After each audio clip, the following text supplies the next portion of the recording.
राधे राधे। मेरे प्यारे भाइयों बहनों माताओं व बंधुओं, संस्कार की बातें चैनल में आपका स्वागत है। बंधुओं, आज रविवार के दिन मैं आपके लिए लाई हूँ भगवान सूर्यदेव की कथा।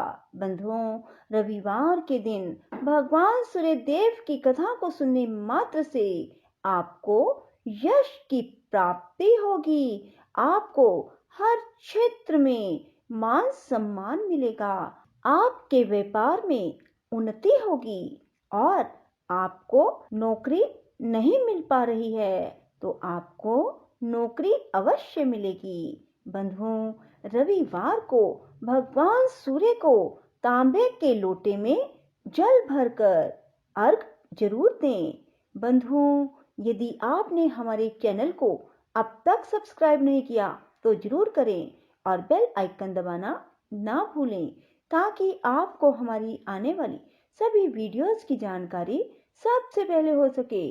बंधुओं, वीडियो को पूरी सुनने के बाद कमेंट बॉक्स में जय सूर्य भगवान जरूर लिखें। बोलो सूर्य भगवान की जय हो। भगवान सूर्य का आधार ध्रुव है और ध्रुव का शिशुमार के आशय स्वयं श्री नारायण है।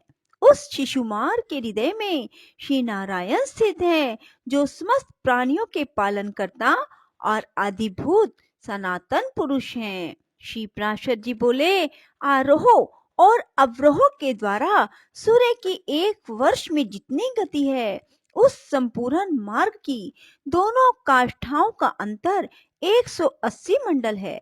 सूर्य का रथ भिन्न भिन्न आदित्य, ऋषि, गंधर्व, अप्सरा, यक्ष, सर्प और राक्षस गणों से अधिष्ठित होता है। हे मैत्रेय, मधुमास चैत्र में सूर्य के रथ में सर्वदा धाता नामक आदित्य, कर्तुस्थला अप्सरा, पुलसत्य ऋषि, वासुकी सर्प, रथ भृत यक्ष, हेती राक्षस और तुम्बरु गंधर्व ये 7 मास अधिकारी रहते हैं तथा आर्यमान नामक आदित्य, पुलह ऋषि, रथोजा यक्ष, पुंजिक स्थला अप्सरा, प्रहेती राक्षस, कच्छवीर सर्प और नारद नामक गंधर्व ये वैशाख मास में सूर्य के रथ पर निवास करते हैं। हे मैत्रेय, अब ज्येष्ठ मास में निवास करने वाले नाम सुनो।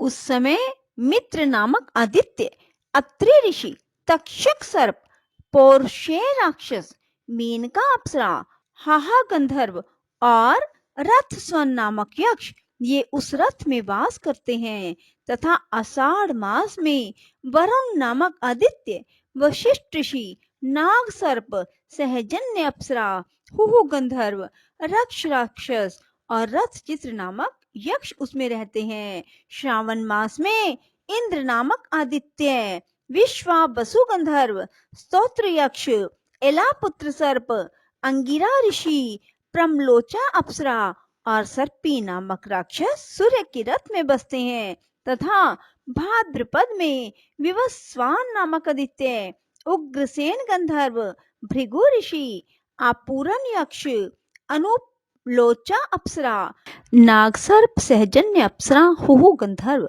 रथ राक्षस और रथचित नामक यक्ष उसमें रहते हैं। श्रावण मास में इंद्र नामक आदित्य, विश्वावसु गंधर्व, स्तोत्र यक्ष, एलापुत्र सर्प, अंगिरा ऋषि, प्रमलोचा अप्सरा और सर्पी नामक राक्षस सूर्य के रथ में बसते हैं तथा भाद्रपद में विवस्वान नामक आदित्य, उग्रसेन गंधर्व, भृगु ऋषि, आपूरन यक्ष, अनुलोचा अप्सरा, शंखपाल सर्प और व्याघ्र नामक राक्षस का उसमें निवास होता है। आश्विन मास में पूषा नामक आदित्य, वसुरुचि गंधर्व, वात राक्षस, गौतम ऋषि, धनंजय सर्प, सुषेण गंधर्व और घृताची नाम की अप्सरा का उसमें वास होता है। कार्तिक मास में उसमें विश्वावसु नामक गंधर्व, भारद्वाज ऋषि, पर्जन्य आदित्य, ऐरावत सर्प, विश्वाची अप्सरा, सेनजित यक्ष और आप नामक राक्षस रहते हैं।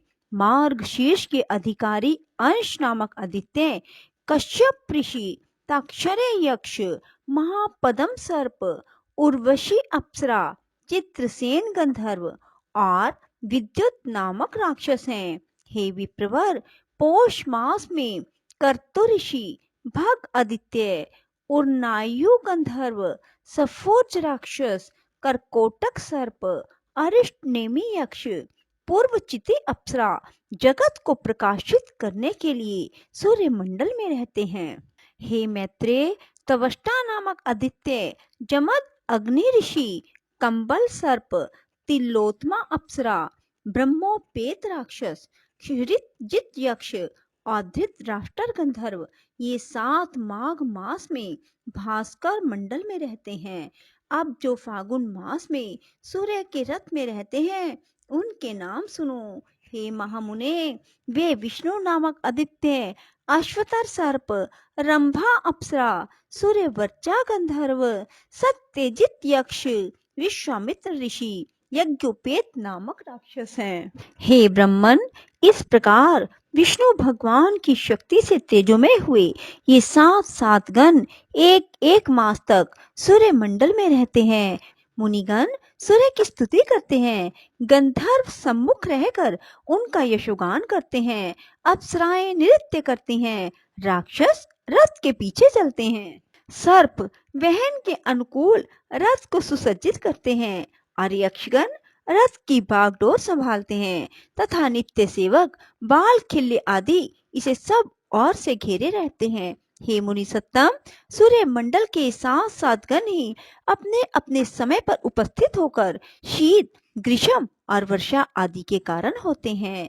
श्री मैत्रेय जी बोले, भगवान, आपने जो कहा कि सूर्य मंडल में स्थित 7 गण शीत, ग्रीष्म आदि के कारण होते हैं, सो मैंने सुना। हे गुरु, आपने सूर्य के रथ में स्थित और विष्णु शक्ति से प्रभावित गंधर्व, सर्प, राक्षस, ऋषि, बाल खिल्ले आदि अप्सरा तथा यक्षों के तो पृथक पृथक व्यापार बतलाए, किंतु हे मुने, यह नहीं बतलाया कि सूर्य का कार्य क्या है। यदि 7 गण ही शीत, ग्रीष्म और वर्षा के करने वाले हैं, तो फिर सूर्य का क्या प्रयोजन। यह कैसे कहा जा सकता है कि वृष्टि सूर्य से होती है।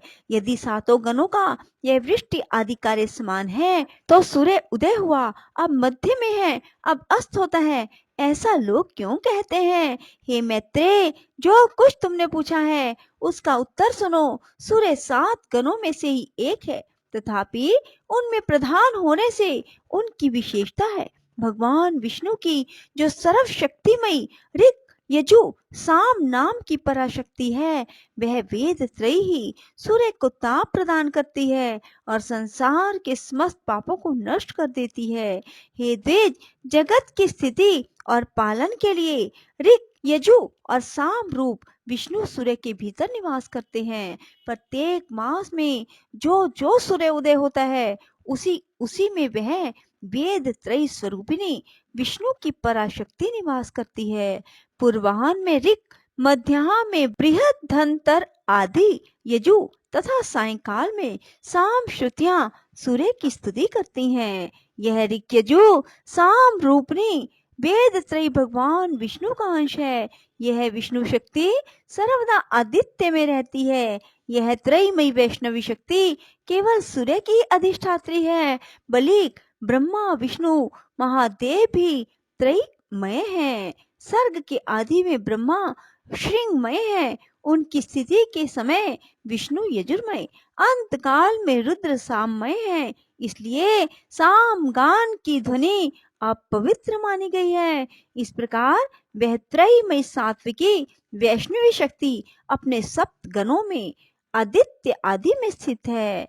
इससे अधिष्ठित सूर्य देव भी अपनी प्रखर रश्मियों से अत्यंत प्रज्वलित होकर संसार के संपूर्ण अंधकार को नष्ट कर देते हैं। उन सूर्य देव की मुनिगण स्तुति करते हैं, गंधर्वगण उनके सम्मुख यशोगान करते हैं, अप्सराएं नृत्य करती हैं, राक्षस रथ के पीछे रहते हैं, सर्पगण रथ का साज सजाते हैं, यक्ष घोड़ों की बागडोर संभालते हैं।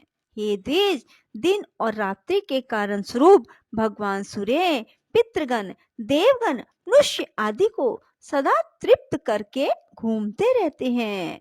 सूर्य अपनी किरणों से पृथ्वी से जितना जल खींचता है, उन सब को प्राणियों की पुष्टि और अन्न की वृद्धि के लिए बरसा देता है। उससे भगवान सूर्य समस्त प्राणियों को आनंदित कर देते हैं और इस प्रकार वे देव, मनुष्य, पितृगण आदि सभी का पोषण करते हैं। हे मैत्रेय, इस रीति से सूर्य देव देवताओं की पाक्षिक, पितृगण की मासिक और मनुष्यों की नित्य प्रति तृप्ति करते रहते हैं। बोलो सूर्य भगवान की जय हो। राधे राधे। जय श्री कृष्णा। बंधुओं, यदि आपको हमारी वीडियो पसंद आए तो इसे लाइक करें और शेयर भी जरूर करें। धन्यवाद।